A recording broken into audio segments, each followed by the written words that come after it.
didn't do the front.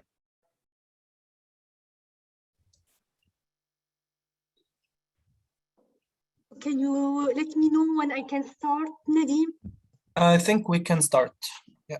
Okay, so 5, 4, 3, 2, 1. We are live.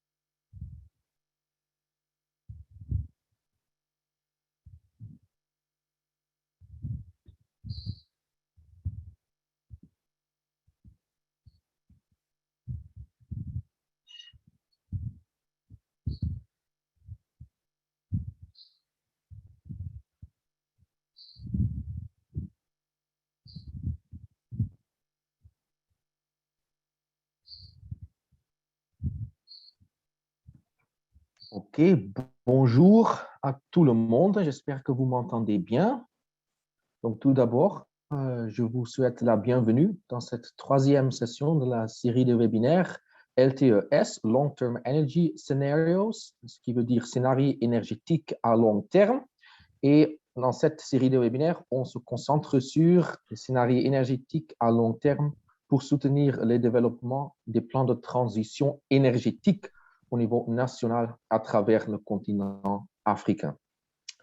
Donc, je m'appelle Sébastien Sterl, je travaille au sein de l'équipe de planification énergétique de l'IRENA et c'est mon plaisir de vous introduire la session et les participants de la session de ce jour.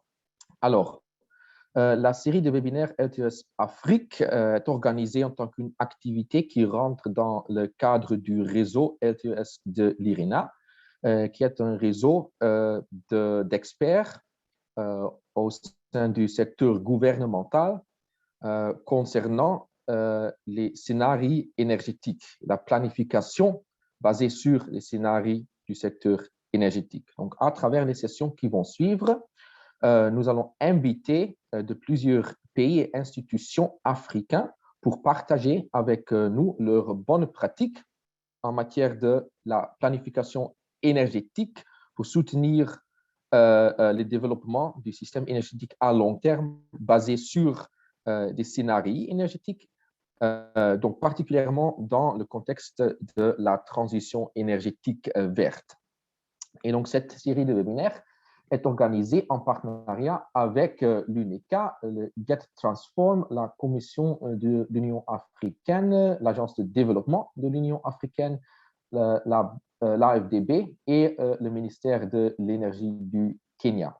Donc, nous inviterons les partenaires pour modérer les différentes sessions dans les jours qui vont suivre et nous allons également inviter chaque partenaire pour donner une intervention sur ses activités pour soutenir l'utilisation efficace et le développement des scénarios énergétiques à long terme des LTES en Afrique.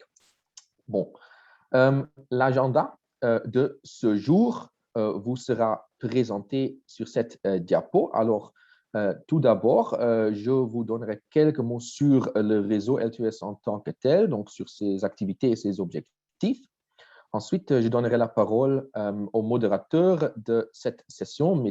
Adama Moussa, le directeur régional du secteur électrique pour la région Afrique de l'Ouest de l'AFDB.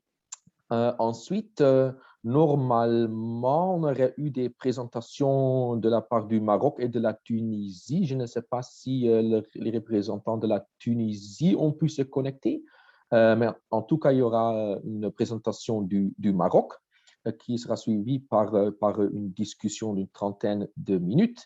Et vers la fin, l'AFDB nous donnera également une présentation sur les activités du banque concernant la planification énergétique dans la région. Alors, durant les sessions questions-réponses, nous allons naturellement essayer de répondre aux questions que vous auriez. Donc, veuillez utiliser le bouton questions et réponses sur votre interface Zoom pour envoyer vos questions aux intervenants. Il y a également une traduction simultanée français-anglais à laquelle vous pouvez accéder en utilisant le bouton traduction en bas de votre écran. Et évidemment, l'IRENA mettra à votre disposition également les diapos et la vidéo enregistrée de ce webinaire.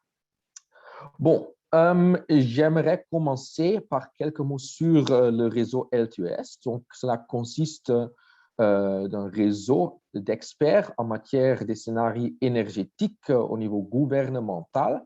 C'est une plateforme globale pour permettre aux experts d'échanger des connaissances et bonnes pratiques pour l'utilisation et le développement des scénarios énergétiques à long terme basés sur des modèles des systèmes énergétiques pour permettre au gouvernement de guider la transition énergétique. Nous invitons également des experts dans des institutions techniques, telles que des universités, par exemple, à travers les ateliers et les événements que nous organisons pour assurer que la planification soit toujours à jour avec les tendances les plus récentes en termes des dernières connaissances scientifiques concernant les LTES. Donc, le réseau LTES fut créé en 2018 à partir d'une campagne LTES qui a été organisée par l'IRENA sous le Clean Energy Ministerial. Actuellement, nous avons 25 pays membres et 12 institutions techniques parmi nos membres. Les pays membres de l'LTES sont ceux qui ont déjà des belles pratiques en ce qui concerne la planification des scénarios en place pour que la discussion puisse se concentrer non uniquement sur les scénarios en tant que tels, mais également et surtout sur l'échange mutuel de connaissances sur l'utilisation des scénarios dans le contexte d'une transition vers des énergies propres et des énergies basses en carbone. Bon, des scénarios énergétiques à long terme, des LTES, sont donc un outil d'une importance fondamentale pour la prise de décisions dans le secteur énergétique au niveau national. Et comme vous le savez sans nul doute, l'évolution des systèmes énergétiques va subir énormément d'incertitudes dans les années à venir, d'une part dû au changement technologique dans le secteur énergétique et les innovations qui vont voir la lumière du jour, mais également dû, d'autre part, aux accords au niveau mondial concernant la décarbonation des systèmes énergétiques tels que l'accord de Paris.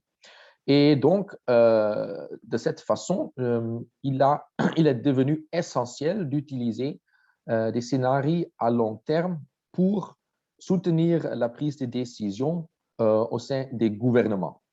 Donc, dans ce contexte, j'aimerais juste vous dire quelques mots sur le modèle utilisé par le réseau LTES.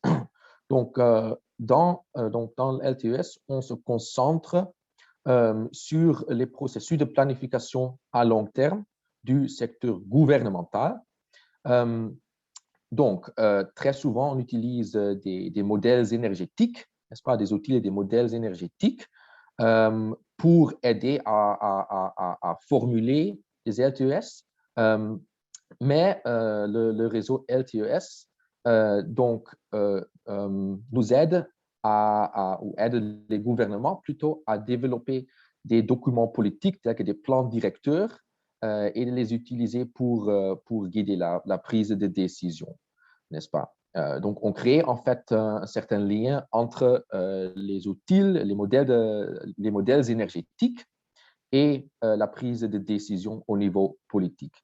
Et donc, à travers ces processus, on tient des ateliers consultatifs avec les différentes parties prenantes. Donc, les activités du réseau LTES se concentrent surtout sur ce processus lui-même et le cadre institutionnel, et non forcément sur les modèles énergétiques en tant que tels, ou bien les résultats en termes de bonne politique suggérée par ce processus. Voilà. Donc, cela dit, le focus du réseau LTES est composé de 3 piliers. Alors, la première composante concerne la manière dont les différents gouvernements développent leurs scénarios, surtout dans le contexte des scénarios développés pour mieux refléter des changements prévus dans le secteur énergétique dans les prochaines années. Alors, la deuxième composante concerne la façon dont les gouvernements utilisent ces scénarios pour guider la transition énergétique vers des énergies propres. Et la troisième et dernière composante concerne les différentes approches pour faire agrandir la capacité institutionnelle au sein du secteur gouvernemental dans les différents pays.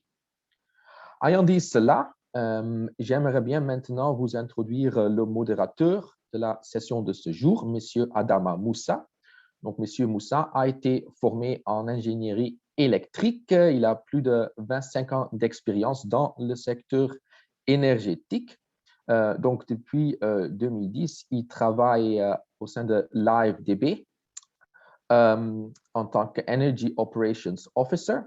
Et dans cette capacité, il était chargé de la structuration et la mise en œuvre de plusieurs projets et programmes entre 2010 et 2020 à travers tout le continent africain, y compris les 2 pays invités pour présenter aujourd'hui, le Maroc et la Tunisie.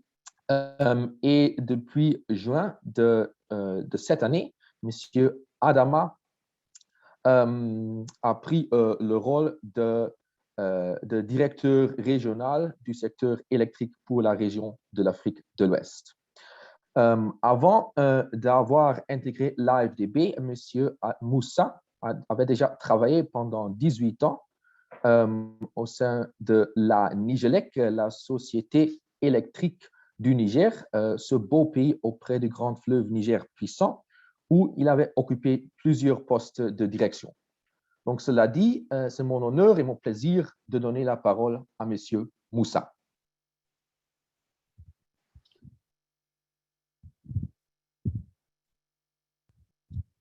Merci beaucoup pour la présentation. Bonjour, chers collègues, bonjour, chers invités. C'est un réel plaisir pour moi de modérer cette session 5 d'aujourd'hui, qui, comme cela a été annoncé, s'inscrit dans le cadre de la série de webinaires organisés par l'IRENA, en coordination avec d'autres partenaires sur les scénarios énergétiques à long terme pour élaborer des plans nationaux de transition énergétique en Afrique. Les scénarios énergétiques à long terme ont été utilisés comme des outils efficaces de planification énergétique par divers gouvernements. Plusieurs pays ont déjà présenté leurs scénarios les jours passés, le webinaire ayant démarré ses présentations le 29 novembre. Aujourd'hui, nous avons l'immense plaisir d'accueillir le Maroc et la Tunisie. Je pense que sans plus tarder, je vais passer la parole au Maroc pour faire sa présentation. Et je laisserai le format, je laisserai aux speakers de se présenter eux-mêmes très brièvement avant de passer à leur présentation. Donc, sans tarder, je demande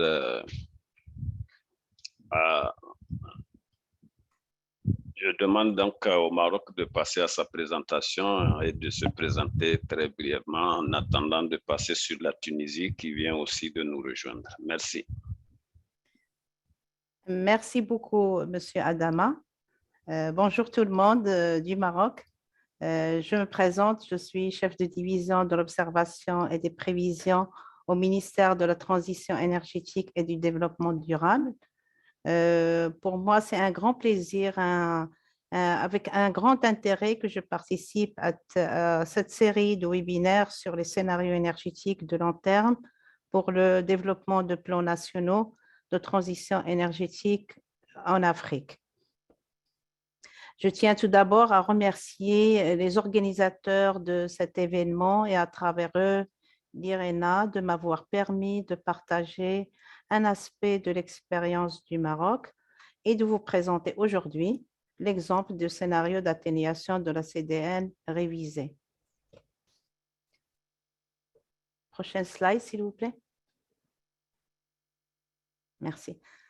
Alors, au cours de ma présentation, je vais passer en revue l'approche méthodologique de la contribution déterminée nationale et en rapport avec cette CDN, parler sommairement de la transition énergétique au Maroc, ensuite du processus d'actualisation de la CDN et quels sont les arrangements institutionnels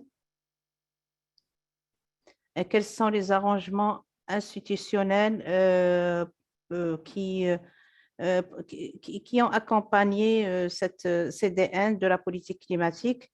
Je vais ensuite commenter les scénarios d'atténuation des émissions de gaz à effet de serre et l'effet global de cette CDN. Et puis après, je terminerai ma présentation avec la partie technique qui comprend le processus de modélisation et les outils utilisés pour l'élaboration de scénarios d'atténuation des émissions de gaz à effet de serre.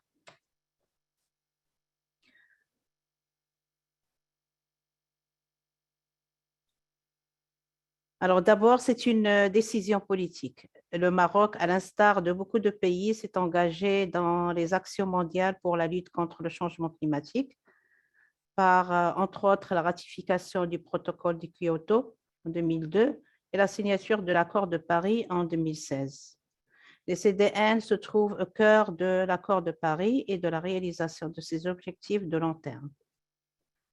Comme vous le savez, les CDN incarnent les efforts déployés par chaque pays pour réduire ses émissions nationales et s'adapter aux effets du changement climatique. Comme l'action climatique au niveau national et intersectoriel, alors une convergence entre les politiques et stratégies sectorielles s'impose et par conséquent, une large concertation avec les parties prenantes est nécessaire pour passer en revue les politiques et les programmes mis en place par le pays pour lutter contre le changement climatique et de définir le niveau d'ambition qu'il souhaite adopter dans le cadre de sa contribution.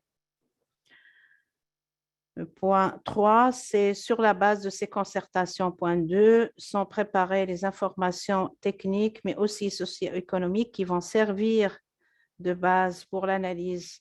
Point 4, du potentiel d'atténuation et des bénéfices des actions programmes. Une fois cette ambition est évaluée et elle est chiffrée, elle est soumise au point 6 à une approbation par les parties compétentes.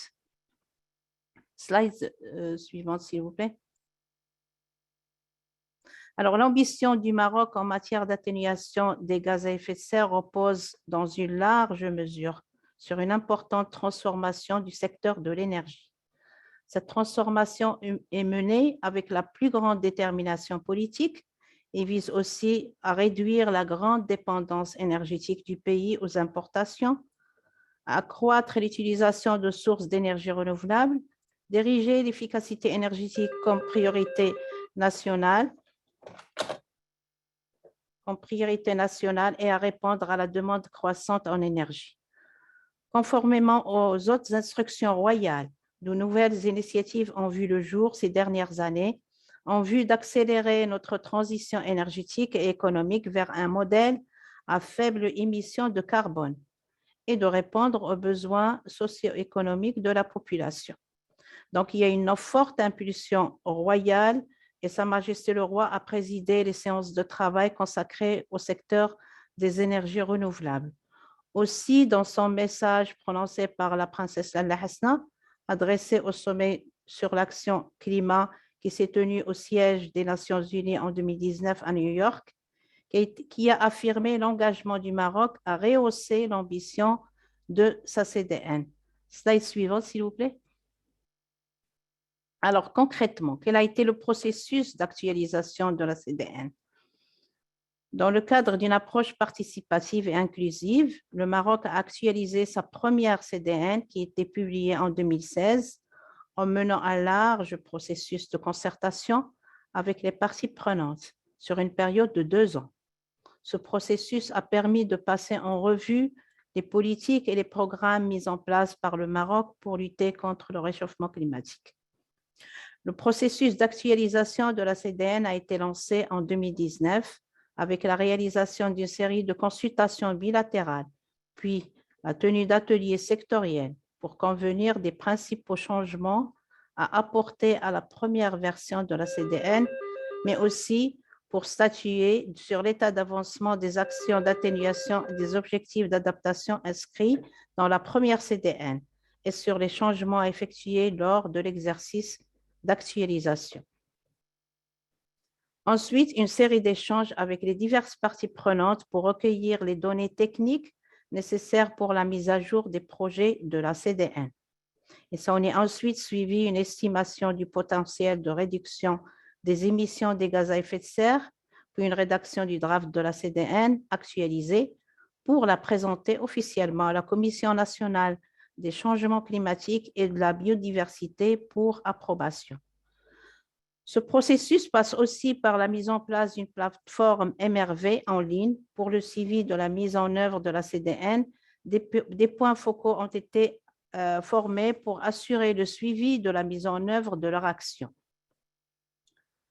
Alors, quels ont été les arrangements institutionnels? Le Maroc a mis en place, moyennant la publication de 3 décrets, de nouveaux dispositifs institutionnels de gouvernance et de renforcement des capacités techniques et financières pour rendre ses ambitions faisables et réalistes, à savoir l'institutionnalisation de la Commission nationale sur le changement climatique et la diversité biologique.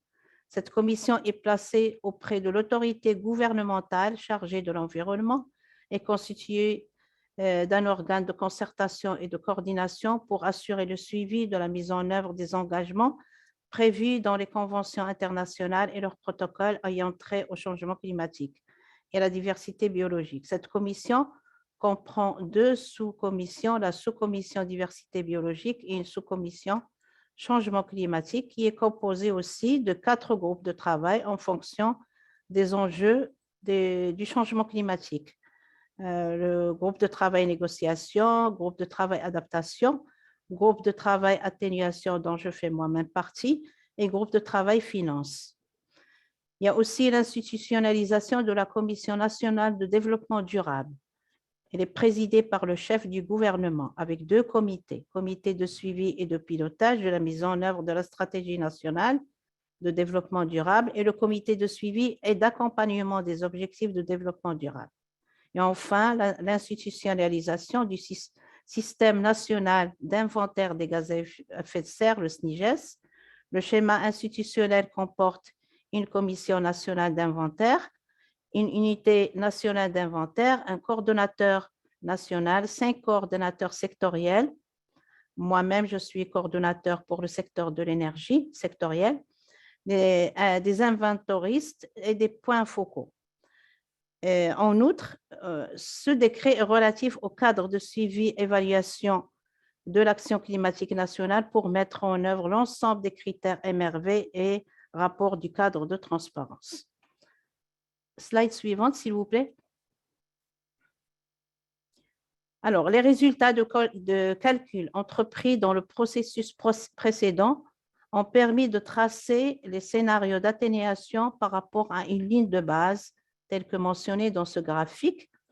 La CDN actualisée comprend un nouvel objectif de réduction des gaz à effet de serre qui est de 45% d'ici 2030, dont 18,3% est inconditionnel et réalisable sans appui de la coopération internationale. Alors, la CDN actualisée comprend 61 actions d'atténuation, dont 34 inconditionnelles et 27 conditionnelles. Alors, comme vous le savez, bien que la transition vers une économie sobre en carbone soit un projet transversal reposant sur un éventail de mesures d'atténuation dans tous les secteurs, la production d'électricité et le secteur de l'industrie reste le fer de lance de la décarbonation de l'économie marocaine. Dans le secteur d'électricité, le Maroc annonce l'ambition d'atteindre 52% et même au-delà de la puissance électrique installée à partir de sources renouvelables à l'horizon 2030.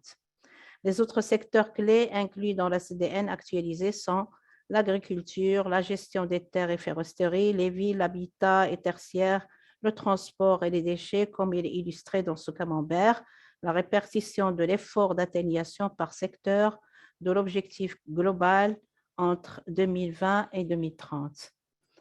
Slide suivante, s'il vous plaît. Alors maintenant, techniquement, comment ont été élaborés ces scénarios d'atténuation? La CDN concerne l'ensemble de l'économie nationale et reflète toutes les émissions telles que rapportées par la 4e communication nationale et le rapport biennal BUR 2. Les secteurs sont alors définis par les lignes directrices du GIEC que l'on peut schématiser en 2 modules, énergie et non-énergie. Le modèle énergie englobe tous les secteurs d'activité économique consommateurs de l'énergie. C'est une modélisation des besoins de consommation énergétique dans toutes ses formes des secteurs d'activité et sous-activité des fois, à savoir les secteurs de l'industrie, le transport, le résidentiel, le tertiaire et l'agriculture, en plus du secteur de transformation. Principalement ici, c'est la production d'électricité, mais il peut y avoir aussi le raffinage. Le Maroc avait une raffinerie jusqu'en 2015, ainsi que le transport et la distribution. Mais il y a aussi l'autre module, plutôt un bloc non-énergie. On retrouve dans ce grand module tous les autres secteurs ayant des activités génératrices de gaz à effet de serre sous forme de CO2, mais aussi sous forme de méthane et d'oxyde nitreux. Ce sont les procédés industriels, l'agriculture, la foresterie et les déchets. Slide suivante, s'il vous plaît. Merci. Dans le processus de modélisation, il y a une étape primordiale et assez délicate qui est la collecte de données. Et ceci se fait en grande partie grâce aux divers cycles de concertation que nous avions vus précédemment. Alors, les données démographiques et leurs projections, les données macroéconomiques telles que le PIB et sa structure, mais aussi les données indicateurs économiques et sectoriels tels que les intensités, les consommations spécifiques, etc., ainsi que les cycles, plutôt les cibles des différentes stratégies sectorielles quand elles existent, sinon on fait des hypothèses lors des concertations. Slide suivante, s'il vous plaît. Alors, c'est le logiciel LEAP qui a été utilisé pour la modélisation. Il a l'avantage d'être flexible et facile d'utilisation pour élaborer les scénarios d'atténuation. Ces scénarios sont basés sur la comptabilisation complète de l'énergie consommée, convertie et produite. Pour le secteur de l'agriculture, c'est un modèle qui s'appelle X-ACT de la FAO qui a été utilisé, puis un modèle développé sous Excel pour les secteurs du ciment et des phosphates. La pièce maîtresse dans ce processus de modélisation énergétique est l'existence d'un système d'information des statistiques énergétiques relativement robuste au sein de l'Observatoire marocain de l'énergie, dans notre ministère, car il répond aux standards internationaux à travers les échanges que nous effectuons de questionnaires annuels, parfois mensuels, avec des organismes internationaux tels que l'Agence internationale de l'énergie, l'IRENA, l'Eurostat, etc., la FREC aussi, et qui nous confortent par rapport au bilan énergétique et indicateurs énergétiques que nous produisons et qui constituent un principal input pour cette modélisation. Alors, avec ce processus de modélisation, je termine ma présentation. Je vous remercie pour votre attention et je serai ravie de répondre à vos questions dans la mesure du possible. Merci.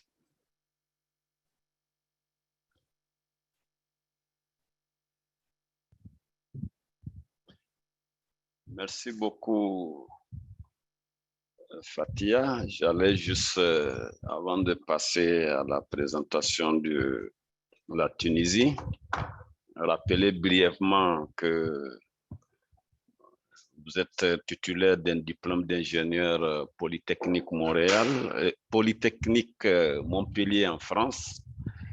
Vous êtes en charge de la coordination des statistiques et prévisions énergétiques. Vous avez participé à la création et à la mise en œuvre de l'Observatoire marocain de l'énergie, l'OME, dont vous êtes actuellement responsable. Vous êtes passionné par la modélisation des systèmes énergétiques ainsi que par les études d'impact macroéconomique des décisions politiques.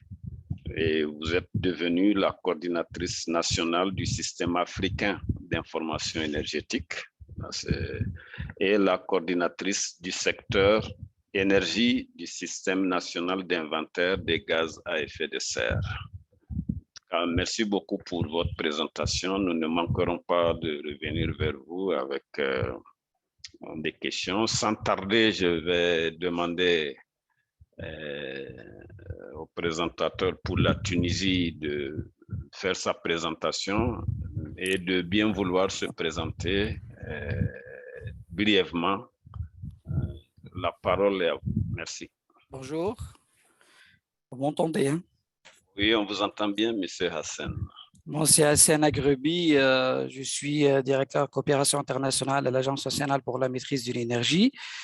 C'était prévu que notre DG qui participe à cet atelier pour présenter les scénarios transition énergétique adoptés en Tunisie, mais malheureusement, il a eu un empêchement à la dernière minute, donc je vais le remplacer tout d'un coup.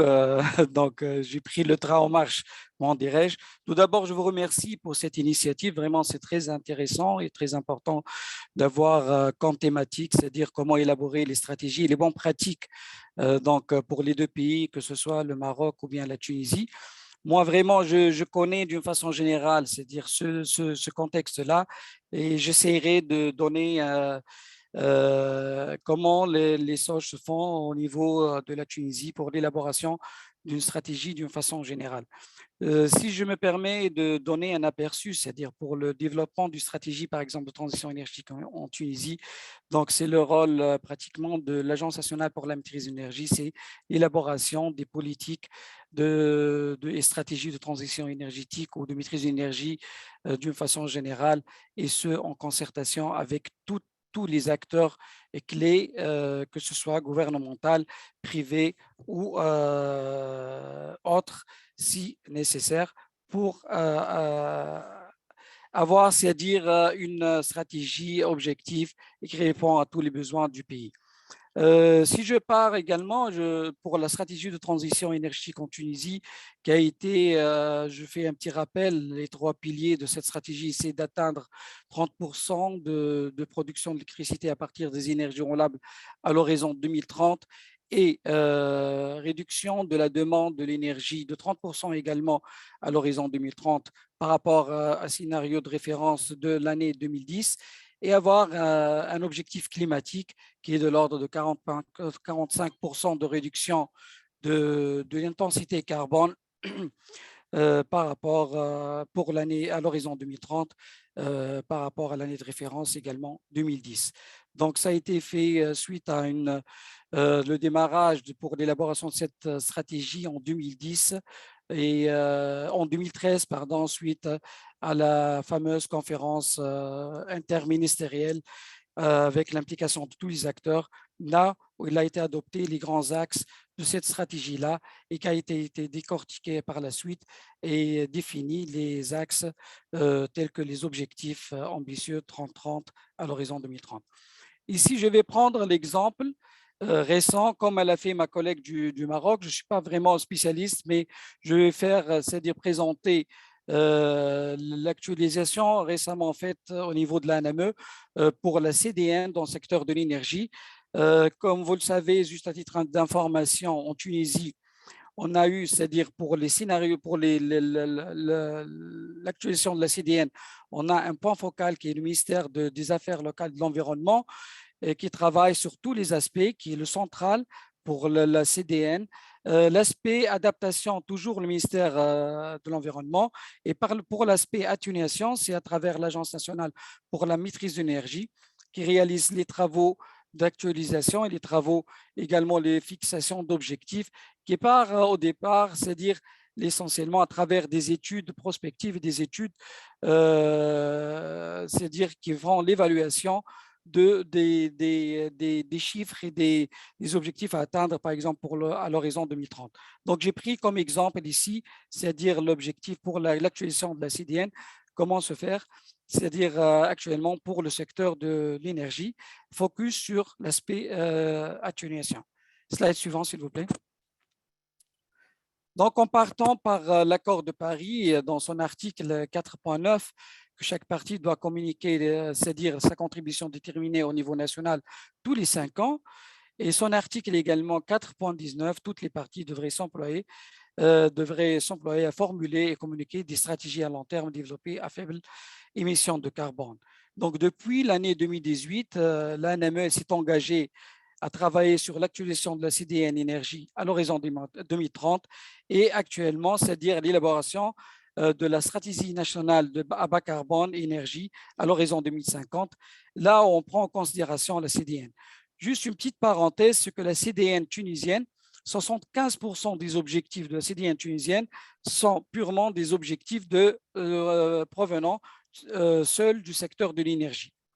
Donc, c'est-à-dire, comme vous pouvez le constater, c'est-à-dire l'aspect atténuation, il a une grande importance pour atteindre les objectifs de la CDN et les objectifs d'une façon générale de la transition énergétique en Tunisie. Slide suivant, s'il vous plaît. Donc, toujours partant de l'accord de Paris, la CDN actualisée, qui est une partie intégrante et primordiale dans la stratégie nationale à bas carbone, qui fait intervenir comme acteur clé le ministère de l'Environnement et également notre ministère de l'Énergie, de l'Industrie, Mines et Énergie. Bien sûr, à travers l'ANME, nous, on travaille sous tutelle de ce ministère-là. Donc, c'est nous le vis-à-vis pour l'aspect atténuation.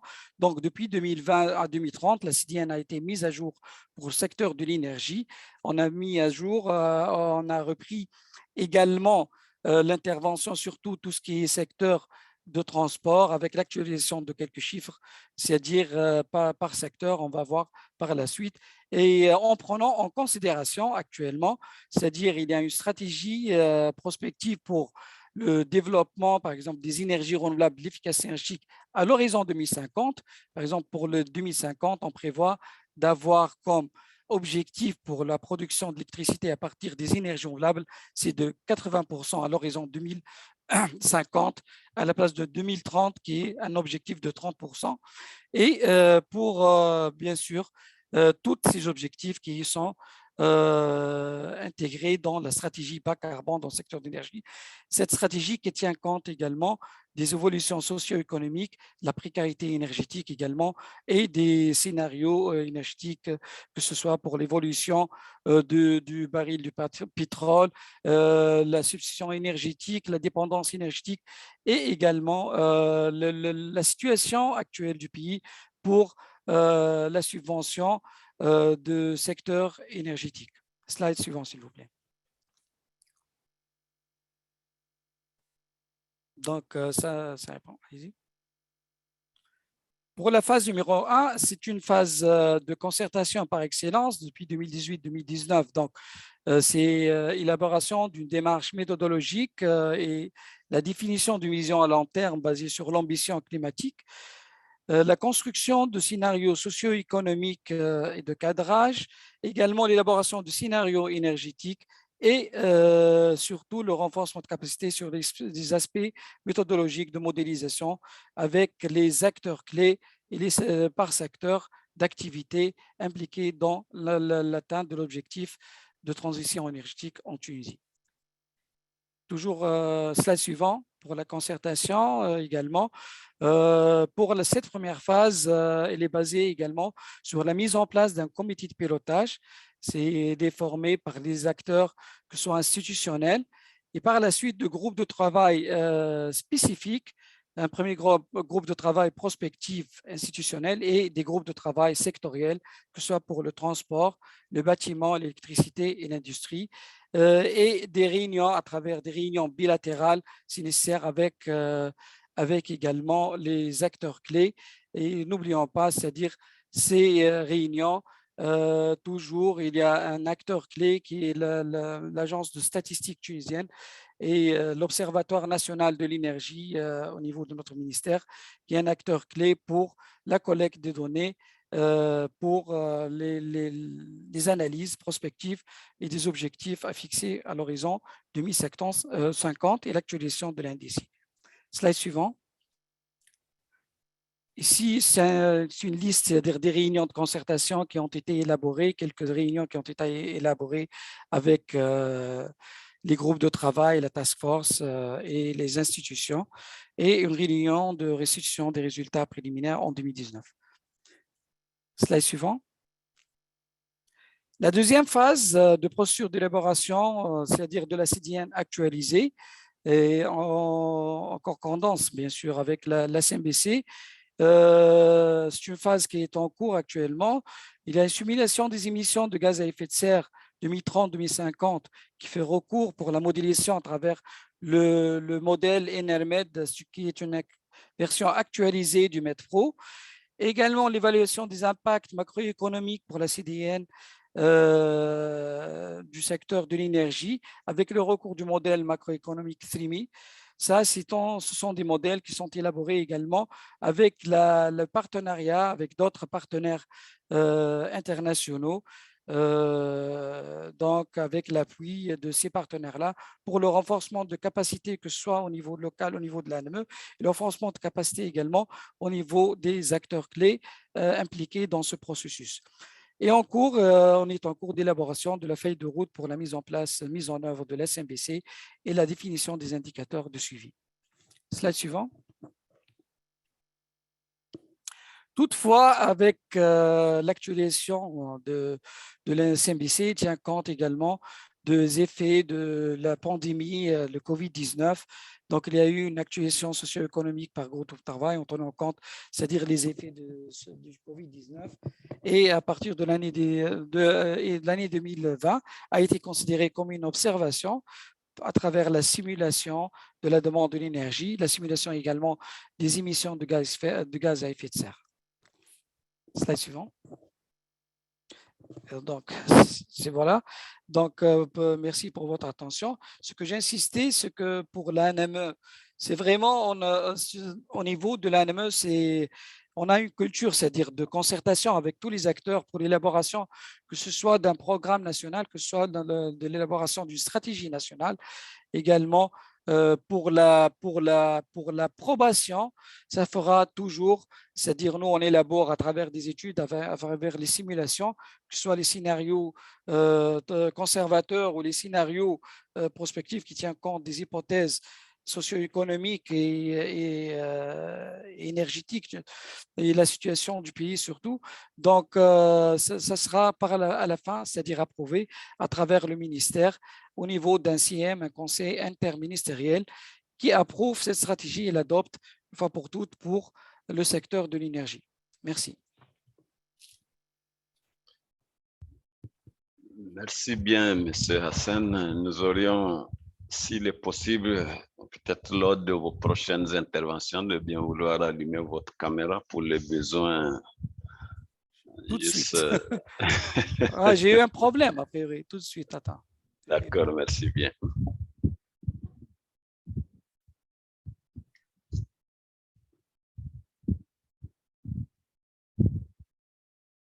voyez? Parfait. Merci beaucoup. Nous allons, en tout cas, merci pour cette excellente présentation sur la Tunisie. Nous allons passer à la phase des questions. Nous invitons l'auditoire à poser les questions à travers le chat et nous allons relayer certaines de ces questions ou les regrouper.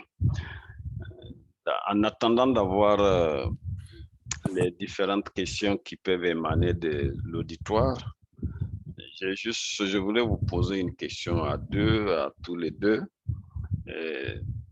Au niveau des stratégies,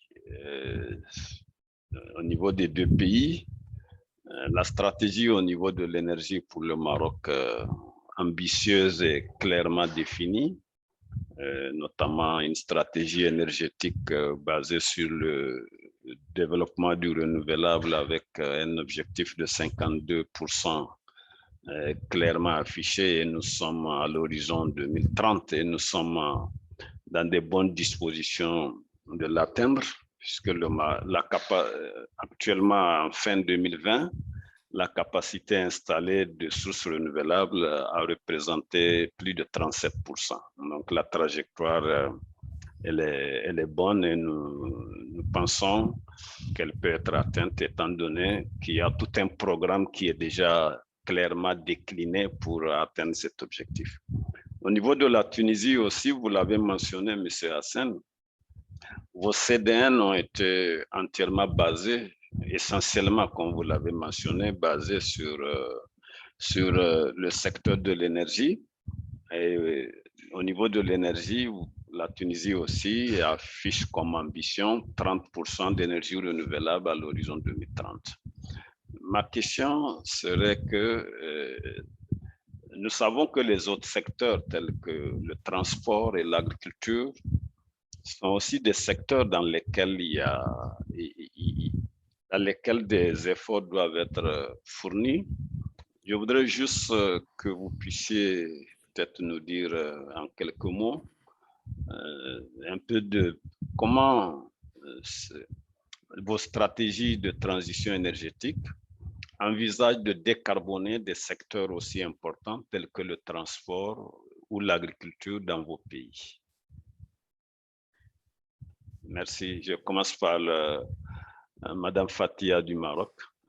Merci beaucoup pour cette question assez pertinente. En fait, la décarbonation de l'économie nationale doit passer normalement par tous les secteurs d'activité qui sont consommateurs d'énergie. Bon, il y a en premier lieu la production d'électricité, et là, nous passons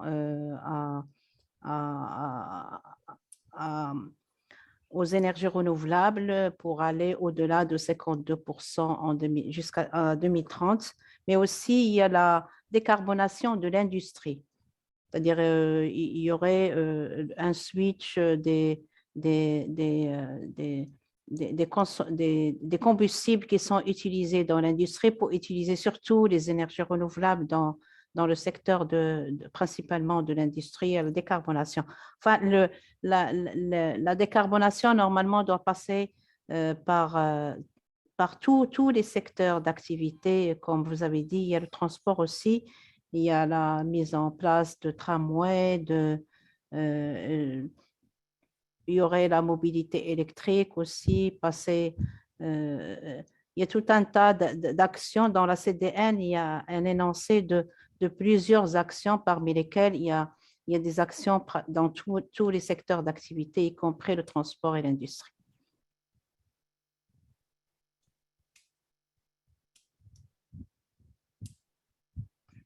D'accord, merci beaucoup. Monsieur Hassen. Oui, juste pour vous citer, c'est-à-dire pour le secteur du transport, comme vous le savez, et même en Tunisie, c'est un secteur très compliqué. Hein. C'est-à-dire même on fixe des objectifs, même pour la collecte et pour la réalisation vraiment des projets et tout. Nous, on a commencé auparavant par les placements urbains avec une stratégie également de diagnostic des moteurs, avec c'est-à-dire l'aménagement du territoire en impliquant, c'est-à-dire même les responsables, que ce soit le ministère des Équipements et le ministère du Transport. Mais actuellement, on parle d'une stratégie, comme mentionné par notre collègue du Maroc, c'est-à-dire une stratégie nationale qui est la mobilité électrique qu'on a commencé à l'adopter actuellement à travers des essais, avec la mise en place de bornes de recharge au niveau de quelques institutions publiques, c'est-à-dire ou entreprises publiques, qui est une politique stratégique actuellement pour la mobilité électrique, pour la décarbonisation du secteur du transport. Pour l'agriculture, vraiment, c'est très important pour nous en Tunisie. C'est le secteur le plus subventionné également en termes d'énergie en Tunisie. On a adapté également des programmes ambitieux. Actuellement, on est en train de concerter avec les acteurs du secteur agricole, que ce soit institutionnels et même les agriculteurs en lui-même, c'est-à-dire pour la mise en place de nouveaux programmes agriculture, APV agriculture, qui visent à c'est-à-dire équiper pour le pompage et l'irrigation, par exemple, les agriculteurs d'un système photovoltaïque pour le pompage, le dessalement également et le pompage irrigation. C'est un programme très ambitieux qui va être financé normalement en totalité par le gouvernement ou bien par, il y a une demande qui va être transmise à travers la BAD pour, c'est-à-dire financer tout ce programme. Le gouvernement qui va se porter, l'idée c'est que le gouvernement va se porter garant pour le remboursement parce qu'il y a un impact très important en termes de subventions évitées et fardeau pour, c'est-à-dire subventionner ces agriculteurs, comme j'ai dit tout à l'heure, qui sont très subventionnés pour la facture, le coût du kilowattheure pour ces acteurs-là.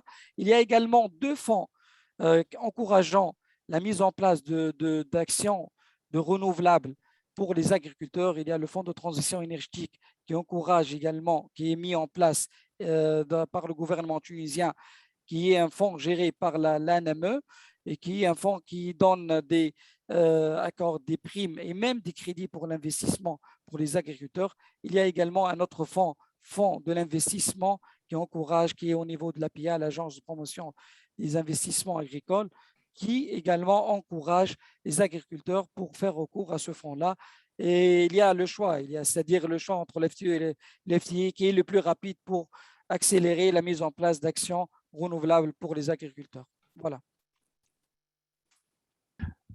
Merci beaucoup. J'ai une question qui a été posée Je sais que le Maroc a déjà, la présentation du Maroc en a déjà répondu, mais ça pourrait être une occasion qui est offerte pour éventuellement donner quelques détails. La question porte sur le choix des modèles qui ont été, est-ce que les pays ont déjà opté pour des modèles, pour les outils de modélisation? Donc, la présentation du Maroc a déjà indiqué les modèles, l'outil qui sera utilisé. Pour la Tunisie, est-ce que vous avez déjà opté pour un outil de modélisation? Si tel est le cas, peut-être que juste en quelques minutes, donner à l'auditoire les avantages ou une présentation très brève de ces modèles que vous comptez utiliser. Merci. Je commence toujours par Fatia. Alors, bon, le Maroc, le département de l'environnement, il a utilisé le LEAP. C'est un modèle open source pour les gouvernements. Il a l'avantage d'être facile d'utilisation par rapport à d'autres modèles. Et puis, mais il y a d'autres modèles qu'on peut utiliser. Nous, auparavant, au sein du ministère, nous utilisons le modèle d'Enerdata MedPro qui permet, mais ça ne concerne que la partie énergie. le LIP, il a l'avantage d'utiliser, il y a la partie demande, la partie offre, et on peut aussi inclure d'autres modules dans sa structure. Mais la partie, enfin, le comité qui a fait la CDN, il a utilisé le LIP, mais il a aussi utilisé, on peut associer d'autres outils pour faire un tout de la CDN. Ce n'est pas uniquement un seul modèle, on peut utiliser plusieurs modèles. C'est toujours intéressant d'avoir une panoplie de modèles qui peuvent répondre à l'objectif souhaité. Donc, il y a le modèle de la FAO. Sincèrement, moi, je ne le connais pas, mais c'est les collègues de l'agriculture qui l'utilisent pour l'agriculture. Et on peut aussi utiliser des modèles en interne pour la comptabilité des coûts-bénéfices pour enrichir la CDN. Merci bien. Pour la partie électrique, bon, il y a l'Office national de l'électricité, il a des outils comme les outils de PSR pour l'optimisation de l'offre électrique. Merci. Merci. Monsieur Hassan, pour la Tunisie, avez-vous déjà des modèles en place? Comme j'ai stipulé dans la phase 2, bon, je ne suis pas le spécialiste dans cela, j'ai mes collègues, c'est-à-dire une direction spécialisée au niveau de l'ANME pour la modélisation et tout, mais pour l'évaluation, la simulation pour les émissions de gaz à effet de serre, on a adopté la version actualisée du METPRO, comme indiqué par ma collègue du Maroc, c'est le NERMED. Et ça, c'est-à-dire que ce soit dans le cadre d'une coopération bilatérale avec des partenaires internationaux ou au niveau régional qui regroupe les pays de la rive sud pour le renforcement de capacité. Pour l'évaluation des impacts macroéconomiques à travers l'SMBC et tout, nous avons fait recours à un modèle macroéconomique, le TRIMI, qui tient compte également, ce que je me rappelle, c'est un modèle qui tient compte, multi-secteur, qui tient compte de tous les secteurs impliqués ou qui vont être évalués, que ce soit dans le domaine de l'énergie ou de l'environnement et de l'énergie. Voilà. Merci beaucoup. Il y a des questions qui sont posées, mais peut-être qu'avant de les reformuler, il y a des questions qui sont posées auxquelles je peux me permettre de m'avancer moi-même, qui concernent est-ce que les deux pays ont des politiques de développement de mini-réseaux verts. Bon, ayant déjà travaillé sur ces pays et sachant que et le Maroc et la Tunisie ont quasiment réalisé le taux d'accès quasi universel par le développement du réseau électrique national interconnecté. Donc, je pense que c'est une question qui a été posée probablement parce que de plus en plus, les solutions de mini-réseaux sont déployées dans certains pays pour essayer de rattraper le retard du taux d'électrification. Bon, je sais que le Maroc l'a utilisé un peu dans les premières phases du PERG, mais de plus en plus, l'électrification, la dernière phase du programme d'électrification rurale, tout en rappelant qu'on est à 99,79% en fin 2020. Il reste les dernières poches et que c'est toujours le développement du réseau national qui est utilisé pour permettre donc d'atteindre les dernières localités. En Tunisie aussi, je pense que l'électrification a été basée sur le raccordement au réseau.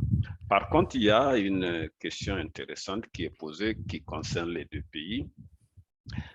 Comme on l'a mentionné, le secteur de l'agriculture est effectivement un secteur qui mérite beaucoup d'attention, puisque que ce soit au Maroc, dont je connais, le gaz est parfois utilisé pour le pompage. Et effectivement, il y a une question qui est posée par rapport à cette problématique. Est-ce que dans le secteur de l'agriculture, je laisserai Madame Fatia probablement nous en dire quelque chose, quelles sont les opportunités ou bien qu'est-ce qui est prévu pour réduire l'empreinte carbone dans l'agriculture, notamment dans le pompage à travers des solutions solaires, par exemple. La question est également valable pour la Tunisie. Merci.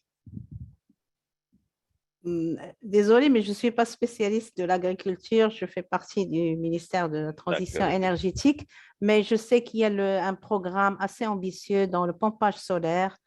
Il y a des programmes aussi d'efficacité énergétique dans le secteur de l'agriculture.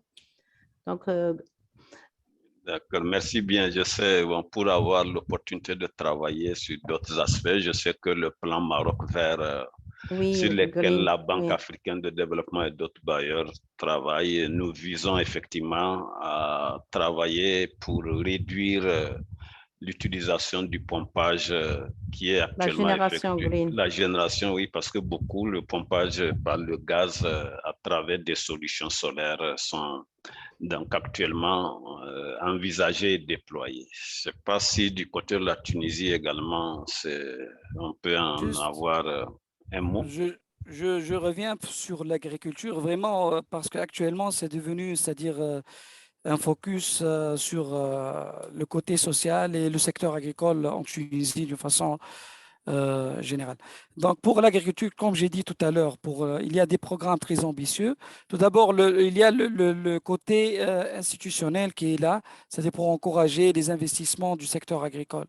Deuxièmement, il y a tout ce qui est incitatif à travers les deux fonds de transition énergétique et fonds de FTI, le Fonds tunisien de l'investissement, qui encourage également le secteur agricole à investir.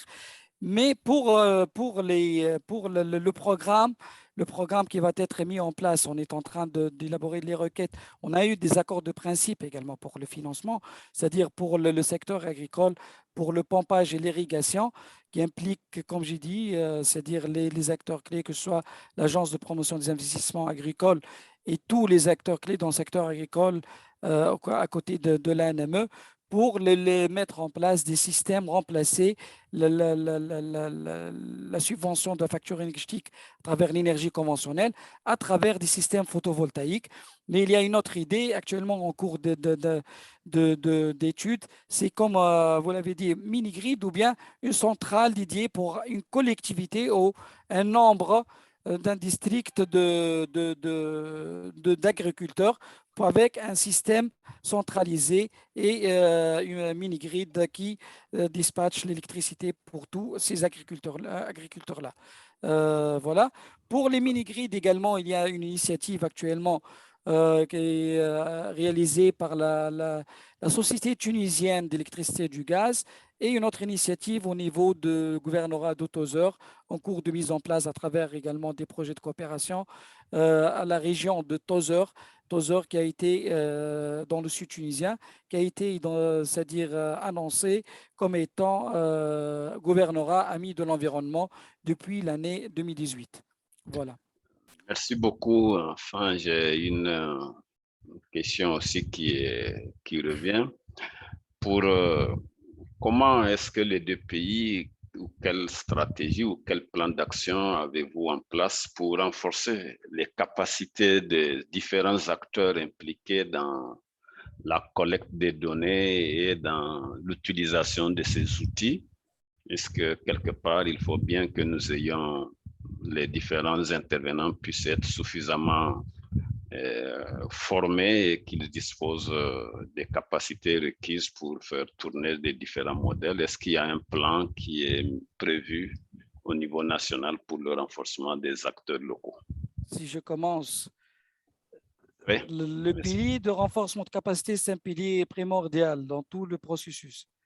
C'est vraiment, c'est-à-dire dès le départ, par exemple, si je prends pour la modélisation, c'est-à-dire il y a, c'est-à-dire des sessions de renforcement de capacité à part la collecte, c'est-à-dire qui fait intervenir tous les acteurs clés du côté national. Hein.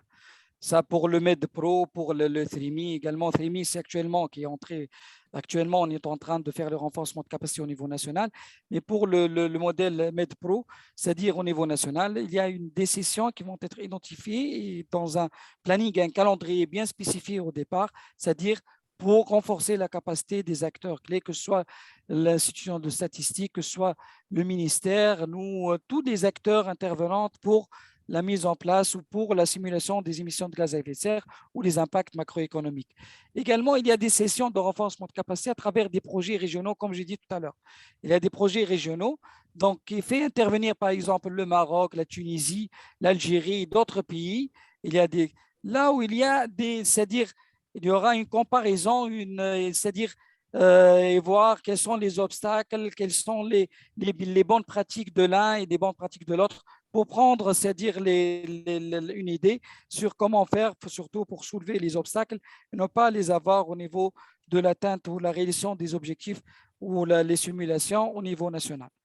Donc, il y a deux parties, que ce soit il y a le renforcement de capacité au niveau régional ou bien le renforcement de capacité, ça c'est primordial dans le cadre de l'SMBC, c'est-à-dire, par exemple, il y a un calendrier identifié pour le renforcement de capacité des acteurs clés. Merci. Pour le Maroc, alors pour la modélisation, il y a plusieurs tiers. Il y a d'abord la donnée et comment avoir la donnée, comment la structurer et toute la partie data.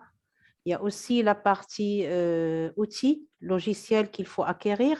Et il y a après la partie renforcement de capacité. Il n'y a pas que le renforcement de capacité, il y a la pérennisation du travail de modélisation dans les institutions. Parce que là, par exemple, pour le NDC, ce sont des choses qu'il faut actualiser tous les 2, 3 ans, maximum 5 ans, que ce soit en matière de données ou en matière de revoir les modèles, les actualiser et tout ça. Donc, nous, au Maroc, nous avons pu bénéficier de pas mal de renforcement de capacité par la coopération internationale, notamment l'Union européenne, le cadre de Medstat, l'Agence internationale de l'énergie, l'AFREC, il y a toujours la GIZ aussi, avec beaucoup d'instituts, nous avons pu bénéficier de renforcement de capacité, mais aussi l'ADEME également, l'ADEME France. L'ADEME aussi, avec oui, enfin, toute l'Union européenne, nous avons pu avoir aussi pu faire des enquêtes de consommation qui sont assez importantes pour alimenter les modèles. On peut avoir des modèles, mais si on n'a pas la donnée, on peut pas avancer. Donc, c'est un tout et il faut vraiment avoir une vision globale pour pérenniser ce travail et le faire par le pays lui-même. Parce qu'on peut donner ce travail aux consultants à faire, mais après, il faut actualiser tout ça et il faut que les gens pratiquent par eux-mêmes et même quand c'est fait par les consultants, il faut que ça soit vérifié par les institutions pour plus de transparence, pour plus de validité des choses. Donc, nous, je peux dire qu'on a pu bénéficier, il n'y a pas que nous, il y a les autres ministères aussi, l'Office national d'électricité aussi, nous avons pu bénéficier de pas mal de formations de la part de la coopération internationale. Je m'excuse, je rebondis ce qu'elle a dit, madame. C'est un processus basé par excellence sur la concertation, la bonne concertation et l'élaboration d'un calendrier dès le départ d'intervention avec les acteurs et de renforcement de capacité et tout. Et la collecte des données, vraiment, c'est une phase cruciale également. Si on n'a pas de données, bien évidemment, on n'aura pas de bons résultats, c'est ça. Donc, il faut impliquer les responsables, les grands responsables de la collecte de données, de la centralisation des données pour avoir de bons résultats. Alors, merci bien. Et comme Madame Fatia y a précisé, effectivement, c'est une activité continue et qui nécessite donc que les données, la collecte, tout ça doit être pérennisé. D'où juste cette question, peut-être la dernière. Est-ce que finalement des dotations budgétaires conséquentes sont allouées annuellement à ces activités pour éviter de retomber avec des interruptions dans cette activité que nous avons mentionnée qui doit être continue finalement? Madame Fatia. La partie finance, je ne sais pas, mais Je sais que vous avez cité les partenaires techniques et financiers. Les partenaires Bon, techniques, oui, il y a toujours, ils arrivent, il y mais a toujours peut-être qu'il faut des de la bailleurs de dotation. fonds qui financent le renforcement de capacité. Il n'y a pas de souci par rapport à ça. Je pense peut-être qu'il faut franchir aussi le pas pour que ça puisse être quelque chose qui doit être budgétisé par les pays pour s'assurer qu'il y ait des dotations budgétaires comme n'importe quelle activité et éviter ces ruptures. Comme vous avez eu à le dire, c'est vrai que les partenaires techniques et financiers peuvent intervenir, mais la pérennisation doit être reposée sur une Oui, c'est sûr budgétisation. qu'il y a toujours un programme dans la budgétisation de la formation dans chaque ministère. Donc, les gens, on peut toujours allouer une certaine des activités et budgétiser ça par rapport aux besoins qui est demandé. Ça, c'est sûr. Merci. Pour le cas de notre cas, moi, à mon avis, il n'y a pas de problème pour la pérennité pour avoir des financements. Si j'ai bien compris, c'est-à-dire pour l'élaboration des stratégies bas carbone ou l'actualisation, le renforcement de capacité. Au départ, dans notre cas, c'est-à-dire on s'appuie surtout sur les partenaires multilatéraux. Hein. C'est-à-dire ça d'une part, mais s'il y a besoin et une nécessité de financer une action pour avoir une stratégie, par exemple, claire de transition de bas carbone pour la Tunisie, donc on peut faire un appel de fonds et le financer à travers le budget du gouvernement. Donc, mais surtout, tout ce qui a été fait jusqu'à présent, que ce soit la stratégie et que ce soit, c'est-à-dire le renforcement de capacité à travers des projets de coopération. Merci beaucoup. Je pense que vu le temps qui nous est imparti, nous avons répondu quasiment à presque toutes les questions qui sont posées. Je vais repasser. Il ne me reste plus qu'à vous remercier en tant que modérateur pour ces contributions fort enrichissantes qui nous ont permis d'avoir une vision très claire de vos scénarios à long terme. En tout cas, merci. Je repasse la parole à l'IRENA pour la suite.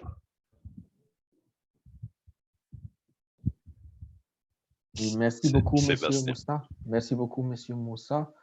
Donc, je crois qu'en fait, la prochaine étape serait l'intervention de vous-même pour nous donner une brève intervention sur les activités menées par l'AFDB en matière des scénarios énergétiques et du soutien à la planification énergétique à long terme. Donc, j'aimerais bien vous redonner la parole.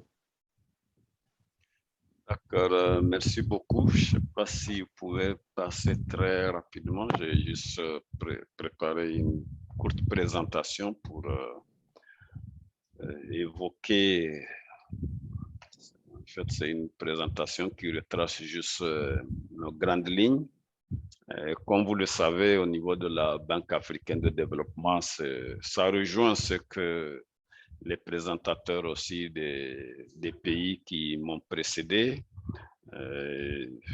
La décarbonation donc, dans les pays n'est pas seulement dans le secteur de l'énergie, mais c'est dans plusieurs autres secteurs. On l'a évoqué, le transport, l'agriculture, l'industrie, mais je voulais juste focaliser ma présentation sur ce que nous avions comme stratégie dans le secteur de l'énergie et comment nous intervenons donc en appui à la transition énergétique des deux pays concernés.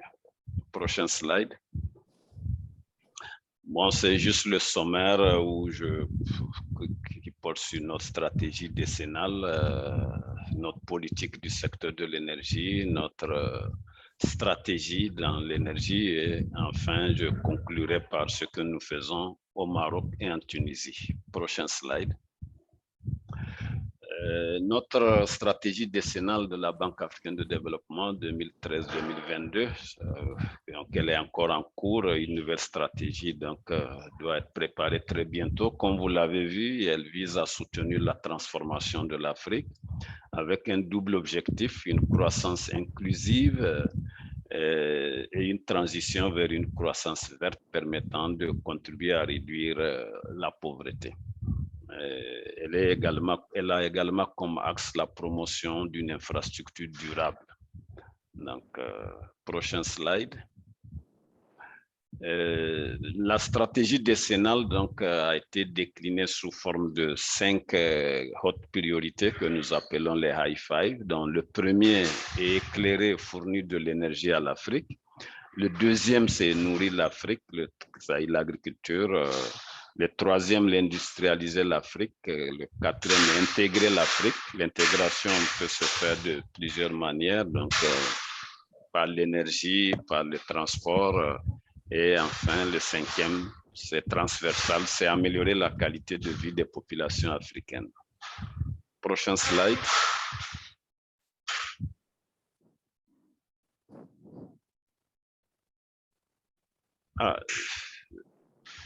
Comme je l'ai dit, donc la stratégie énergétique, comme vous l'avez vu, les High Five, c'est juste un slide qui montre l'implication des différents et l'interaction de nos différents High Five donc, entre eux. Prochain slide. Après la stratégie, nous avons la politique du secteur de l'énergie de la banque qui a été approuvée en 2012, révisée récemment en 2021. Elle est aussi, comme vous voyez, elle vise à appuyer les efforts des pays africains visant à fournir à l'ensemble de leur population et au secteur productif l'accès à des infrastructures et à des services énergétiques modernes, fiables et à un coût abordable, et aussi à aider les pays africains à développer un secteur énergétique fiable au plan social, économique et environnemental. Le prochain slide.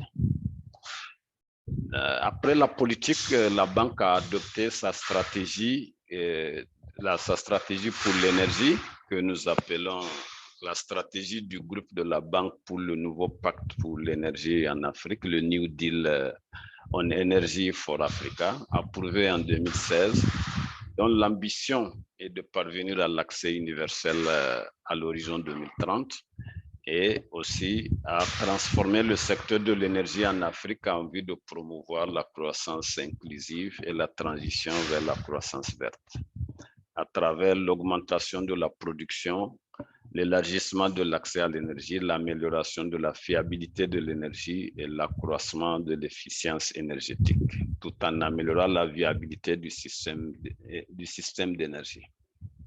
Le prochain slide.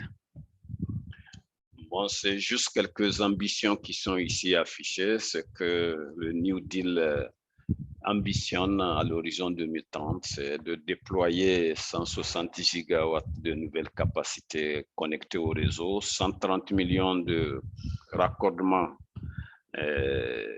au réseau et aussi des solutions de mini-réseaux verts pour connecter à peu près 75 millions de foyers. Et enfin, l'accès à des moyens de cuisson propres pour 150 millions de personnes. Prochain slide. Donc, c'est toujours les approches qui sont ici indiquées. Donc, on a effectivement pour opérationnaliser le New Deal, il nous faut donc des approches basées. Donc, il nous faut des dialogues au plus haut niveau avec les pays. Il nous faut donc aussi de l'investissement massif. Le prochain slide.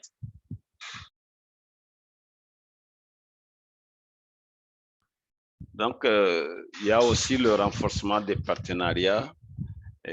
Comme vous l'avez vu, le New Deal est conçu pour être déployé par la banque avec plusieurs partenaires techniques et financiers, donc y compris l'IRENA et beaucoup d'autres partenaires. Voilà. Merci. On peut avancer. Nos interventions sur les deux pays, comme j'ai eu à le dire, donc on va faire un focus sur le Maroc. Le Maroc est l'un des plus gros clients de la Banque africaine de développement, pour ne pas dire le premier. Actuellement, notre portefeuille en juin 2021, de portefeuille, c'est les opérations qui sont vivantes en cours de mise en œuvre.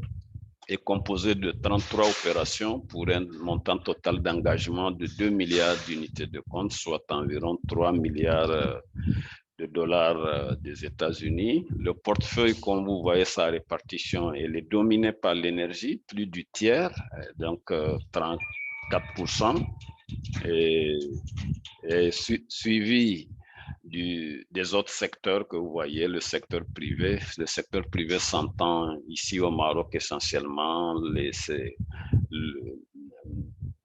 les opérations du secteur privé, le social, l'infrastructure et le multisecteur. Donc, on constate en tout cas que la prépondérance de nos interventions sont pour les infrastructures, notamment l'énergie et le transport. Prochain slide. Pour le cas spécifique de l'énergie, au cours de la dernière décennie, je veux dire donc de 2010 à 2020, la banque a approuvé 6 opérations d'investissement en faveur du Maroc pour un montant total d'engagement de 1,5 milliard d'euros. Les domaines qui sont couverts par ces 6 opérations sont essentiellement la production d'énergie de sources renouvelables, notamment les solaires avec les centrales solaires de Ouarzazate et de Midelt, la production éolienne, la production hydroélectrique, notamment les stations de transfert d'énergie par pompage, et le développement, le renforcement du réseau national interconnecté de transport d'électricité. Et enfin, nous accompagnons le Maroc dans le parachèvement du programme d'électrification rurale globale, le PERC, qui est dans sa dernière phase. Prochain slide. Au niveau de la Tunisie, le portefeuille actuellement de la banque en Tunisie, elle est composée de 41 projets pour des engagements de 1,64 milliard d'euros, soit 1,38 milliard d'unités de compte, qui est notre monnaie. Et le portefeuille couvre plusieurs secteurs, dont le transport, qui domine avec 31,5%, soit plus du tiers, l'énergie représentant un peu plus de 11%. Prochain slide. Nos interventions en Tunisie au cours de la dernière décennie donc, se sont établies autour de 3 opérations d'investissement pour un montant total de 235 millions d'euros, et les secteurs couverts sont essentiellement le développement et le renforcement des réseaux électriques de distribution et de transport d'électricité. Je pense que c'est la dernière slide. Le prochain.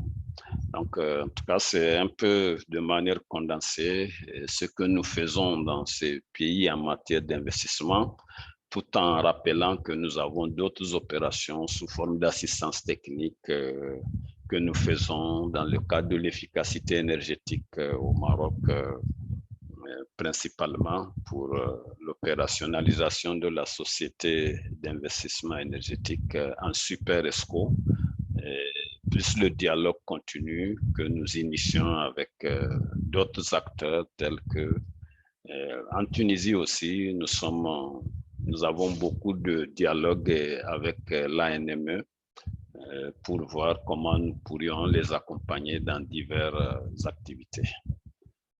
Merci beaucoup pour ça ma présentation. Je reste également disposé pour des questions en cas de besoin. Merci. Voilà, merci beaucoup, Monsieur Adama, pour cette intervention très, très intéressante. Donc, on peut prendre quelques minutes maintenant pour une session de questions et réponses. Concernant votre intervention, j'aimerais bien commencer avec une question que j'ai moi-même. Est-ce que vous pourriez nous donner quelques informations sur le soutien de l'AFDB à une initiative qui a récemment démarré, qui est le développement du plan directeur continental africain des systèmes électriques mené par l'agence de développement de l'Union africaine, l'AUDA-NEPAD. Oui, merci beaucoup. Effectivement, nous sommes un partenaire de longue date du NEPAD, et comme j'ai eu à le mentionner, vous avez vu que dans le cadre de nos High Five, L'un des piliers est dédié à l'intégration de l'Afrique, ce qui fait que dans l'énergie ou dans le transport et dans beaucoup d'autres secteurs, la priorité de nos interventions sont toujours axées sur les projets régionaux. Les projets régionaux ont une priorité pour nous. En tout cas, c'est ce que nous aimerions faire le plus tant que cela est possible. Cela m'amène donc juste à dire que toutes les actions qui sont initiées par le NEPAD, par l'Union africaine, qui ont un volet régional, sont les bienvenues et nous les soutenons. Et par conséquent, je sais que déjà, il y a des collègues qui sont déjà impliqués dans cette initiative et qui interagissent avec les autres collègues du NEPAD pour concrétiser l'intervention de la Banque africaine de développement dans cette initiative que nous supportons. Merci beaucoup pour cette réponse très éclairante. Ensuite, allons-nous à la première question dans le chat de la part de Madame Assami Miketa. Donc, que fait la Banque africaine de développement pour soutenir les pays africains pour agrandir leur capacité institutionnelle, pour faciliter une meilleure planification à long terme en ce qui concerne donc les scénarios énergétiques? Merci beaucoup. Comme je l'ai mentionné, effectivement, la Banque africaine de développement, la plupart de nos interventions, quand vous les voyez telles que présentées, ont tendance à être les projets d'investissement qui cachent un peu des activités sous-jacentes qui sont inclus dans nos projets d'investissement. Je parle particulièrement de nos projets d'investissement dans les pays en Afrique subsaharienne. La plupart de nos projets ou interventions que nous finançons dans ces projets comportent systématiquement des volets de renforcement de capacité et surtout des volets dédiés à des études pour préparer également des futures interventions de la banque dans ces pays. Ce qui fait que quand nous avons un projet à financer dans un pays, nous ne manquerons pas, et c'est quasiment quelque chose que nous faisons toujours, nous identifions les gaps dans le pays et nous incluons une composante renforcement des capacités. Et ça peut être donc sous forme de formation, ça peut être des voyages d'études que nous finançons, ça peut être une variété d'activités et nous finançons également des études qui peuvent être dans certains pays, des études par exemple qui portent sur l'établissement d'un plan directeur d'électrification, d'un plan directeur production-transport, de toute une panoplie d'études et aussi des études de faisabilité pour des projets puisque nous ne souhaitons pas que la machine s'arrête. Quand on finance un projet, nous sommes pressés de financer un autre projet dans les 2 ans ou 3 ans. Et comme vous le savez, parfois dans beaucoup de pays, ce n'est pas les ressources parfois le problème, c'est disposer d'une banque de projets bancables, c'est-à-dire des projets qui disposent des études environnementales, sociales, économiques et financières pour être prêts pour investissement. Donc, en conclusion, nous sommes particulièrement disposés à soutenir et à renforcer les capacités des acteurs locaux, y compris, donc maintenant avec cette initiative qui est lancée, les pays dans lesquels nous interviendrons, qui exprimeront le besoin, nous pourrons inclure une composante dans ce sens. Très bien, merci beaucoup, M. Moussa. Donc, Madame Miketa, j'espère que M. Moussa a pu répondre à votre question. Passons-nous à la question suivante. Il y a un participant anonyme qui voulait savoir si la Banque africaine de développement, qui a déjà soutenu beaucoup de pays dans le développement des plans de production à coût optimisé, préfère travailler avec les sociétés d'électricité ou plutôt avec les gouvernements? Moi, cette question me fait un peu sourire parce que pour nous, les sociétés d'électricité, comme vous le savez, en Afrique subsaharienne, sont des sociétés d'électricité, exception faite de quelques rares cas, sont des sociétés qui sont déjà à 100% publiques. Donc, les sociétés d'électricité n'échappent pas au gouvernement. Les sociétés d'électricité ne sont que quelques démembrements des ministères de l'énergie. Par conséquent, nous ne pourrons pas faire une intervention dans une société d'électricité et ignorer le gouvernement. Donc, notre porte d'entrée reste toujours le gouvernement dans un pays, en tout cas dans les projets que nous finançons du volet public. Et d'ailleurs, la plupart de nos financements vont à l'État. Et c'est, bon, sauf dans quelques rares cas où nous pourrions faire des prêts directement aux sociétés d'électricité, mais même dans ce cas, comme on le fait au Maroc ou en Tunisie, ces prêts sont adossés à la garantie de l'État. Mais cela ne veut pas dire que nous discutons avec les sociétés d'électricité sans l'État. L'État est particulièrement au cœur de tout le dispositif. Donc, et chaque fois que nous discutons, même d'un projet, le projet donc, est discuté avec le gouvernement et c'est avec le gouvernement que nous conduisons tout le processus. C'est ce que je pourrais dire, y compris certaines formes d'intervention du secteur privé, parce que vous savez, il y a des développeurs privés qui peuvent trouver des opportunités d'investissement dans un pays et qui peuvent nous solliciter pour des financements. Mais comme vous le savez, cela suppose que le privé a déjà eu l'accord du gouvernement. Donc, l'un dans l'autre, le gouvernement est toujours présent dans la chaîne. Merci. OK, très bien. J'espère que cette réponse a pu éclairer la question demandée par ce participant anonyme. Peut-être, on est à l'heure, mais peut-être qu'on peut prendre une dernière question avant de clôturer ce webinaire. Donc, la question suivante posée dans le chat, c'est la suivante. L'AFDB, qu'est-ce que l'AFDB pense en termes des bénéfices apportés par les plans, la planification énergétique à long terme, particulièrement pour sécuriser des investissements à court terme. Donc, de votre point de vue, qu'est-ce que la planification énergétique à long terme ajoute en termes de sécurisation des investissements à court terme? Merci. Merci beaucoup. Cette question est une question qui est vraiment très intéressante et qui pose souvent certaines problématiques dans certains pays ou en termes de planification. Tout à l'heure, vous l'avez mentionné, nous avions des pays, j'ai eu le bonheur de travailler par exemple sur le Maroc où il y a des planifications sur des durées. Par exemple, la stratégie énergétique actuellement sur laquelle on a travaillé sur le Maroc a été adoptée en 2009. Il y a des revues qui sont faites, mais elle a été étendue en 2030 avec une bonne planification sur un horizon temporel donné dans le cap. Après, on peut maintenant sortir de cette planification les investissements à réaliser à court et à moyen terme. Cela permet d'avoir de la cohérence dans l'investissement.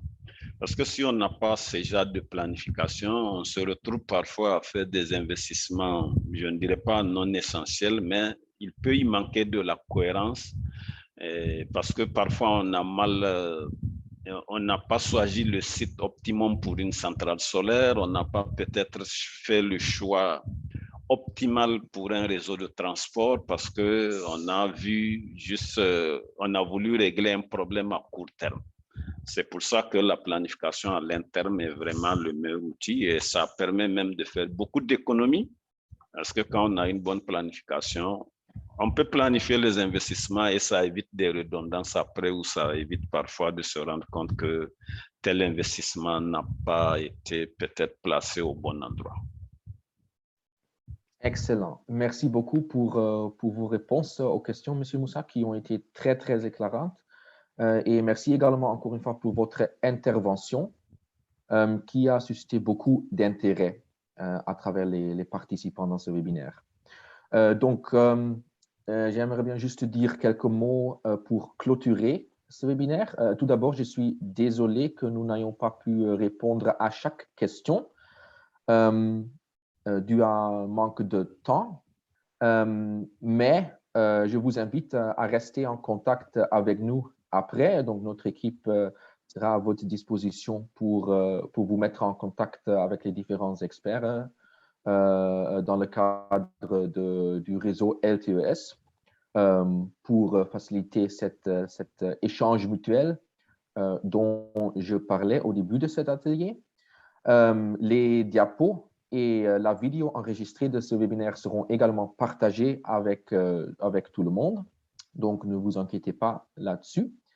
Voilà, et donc maintenant, j'aimerais juste conclure la session de ce jour avec l'annonce de la prochaine session, qui sera également la dernière session de cette série de webinaires LTES Afrique.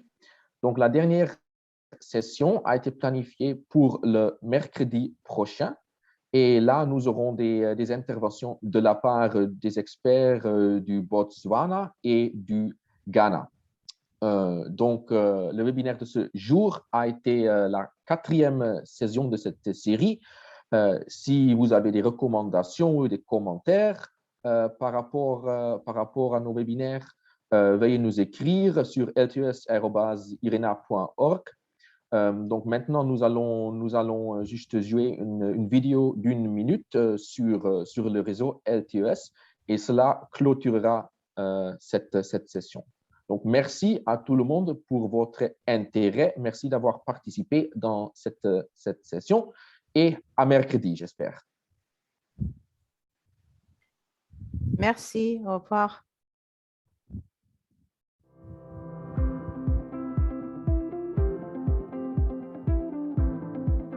The world of energy is changing.